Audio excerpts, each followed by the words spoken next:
Have you been searching for the perfect better than box brownie recipe that whips up in one bowl? You're watching Preppy Kitchen, where I, John Cannell, teach you how to make delicious homemade dishes to share with your family and friends. And today, you have the brownie recipe of your dreams at your fingertips. This is everything you could possibly want in a brownie, and it is just beyond easy. Let's get started. First off, I'm prepping my baking dish. It's an 8x8, but you could also use a 9x9. You'll just get a slightly thinner brownie, which is totally fine. What we're doing is adding a square of parchment paper, and I'm just trimming where the corners are, or I hope they are. And then we're gonna place it in. This will let our brownie come out in a snap. If you don't do this, you're in for a rough surprise after it comes out of the oven because it will stick. Just fold really quickly. If this turns out, I'll be so happy. Okay, look at that, nice and perfect. Now we have a beautiful open rectangular prism to pop our brownie batter into when we're ready. Set it aside and onto our bowl. This recipe comes together in a snap, but it helps to get all of your ingredients prepped. So, melt 1 cup of unsalted butter.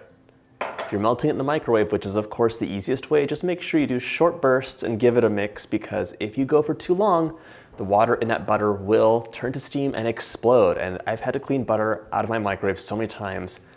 Learn from my mistakes. Also, crack 3 eggs into a bowl. This way you can fish out any shells before they go into the batter. 1 cup of melted butter into a large bowl. This recipe does call for a tablespoon of coffee, so save some of your morning coffee or make a fresh batch and feel refreshed. Also, if you are totally anti-coffee, you can skip this and add like an extra tablespoon of water or vanilla instead. The coffee just wakes the chocolate flavor up.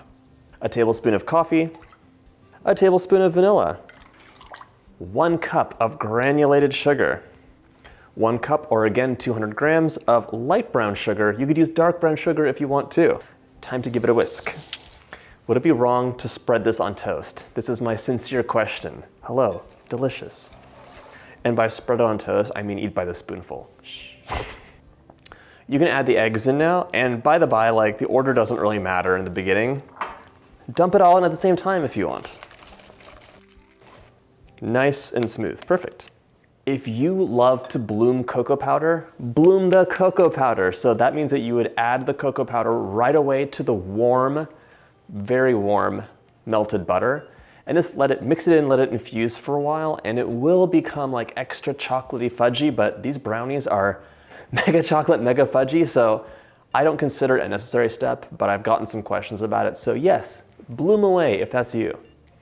Now let's add those dry ingredients, starting with my 120 grams or 1 cup of flour, 3/4 of a cup of cocoa powder, and I'm using a blend of Dutch and natural, but you could use all Dutched if you want, or even all natural. Dutched cocoa powder will be a little bit more fudgy, and it's kind of my favorite, but people have different personal preferences.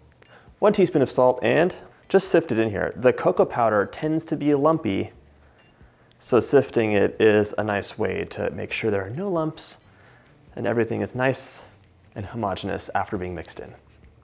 1 more whisk, and this time we're gonna mix it until it's almost combined. Be careful, this is a big bowl, but it's not big enough to contain the mess if I get going. Sometimes you just question yourself, I'm like, am I doing this right? Is this really my recipe?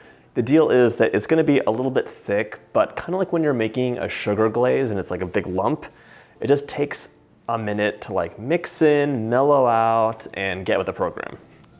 Also, you don't have to use a whisk for this. Not a bad idea to switch to a spatula and just continue folding it in. Look at that.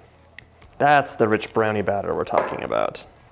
This room is a nice room temperature, but the countertop is ice cold.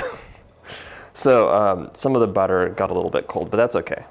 Winter in Connecticut is teaching me so much about all of the questions that I get from around the world, because so many problems never happened in my old kitchen, but they've happened now. Like, I was baking a cake the other day, and it came out a little bit flatter and kind of pockmarked. And I'm like, this is not what the cake is supposed to be like. I've made this before. It's like supposed to be super thick and fluffy and amazing.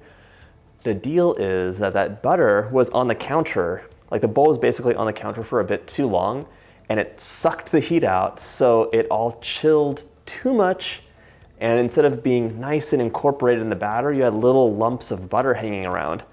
And there were so many lumps of butter that they didn't mix with the flour and they melted into little pools and it made the cake dense. So I need to do a whole like cold weather baking video, I think. Let me know in the comments if you have other questions that I should address. All right, this is perfect now. Look at that. What do we have to add? Some chocolate chips. You could also add chocolate chunks. You could also add nuts. If you're adding nuts, I would say go for a cup of toasted nuts and then maybe like a cup of chocolate chips or half a cup of chocolate chips. Before the chips go in, I just want to mention that I do have a marshmallow brownie recipe too, which is bananas, crazy time amazing. Has a thinner layer of brownie for the base, a mega layer of like homemade marshmallow fluff on top with lots of chocolate swirled in over that. It is so indulgent and really, mwah. Click up here for that. In you go with the chocolate chips. Just fold those chocolate chips in so they're nice and even and batter's good to go. Let's get it into that prepared pan. This paper liner is making me so happy, I cannot tell you. Get this batter in there. Brownie vibes. This probably won't surprise you, but when I was younger, I was so into gift wrapping. I would get like the fancy like little pieces of paper that were like all handmade or whatever, and like nice silk ribbons and like intricately wrap them. I didn't have to use tape. Those days are totally gone now. That's when I had a lot of time on my hands. This will self-level out in the oven, but I do want to give it a bit of a head start, so I'm just going to push it towards the edges. If you want, you can finish this off with a sprinkle of chocolate chips on top, but this is like 100% pure chocolate, so this is good for me. It's gonna go into the oven now at 350 for about half an hour. The center will be just set, and this is the sort of thing where if you wanna underbake it just a little bit, it's gonna be nice and fudgy, but you can go a little bit longer in the oven and kind of crisp that edge up a bit more. Like a cookie, it's gonna wanna settle down and cool for a bit before you handle it or cut it, so just be patient.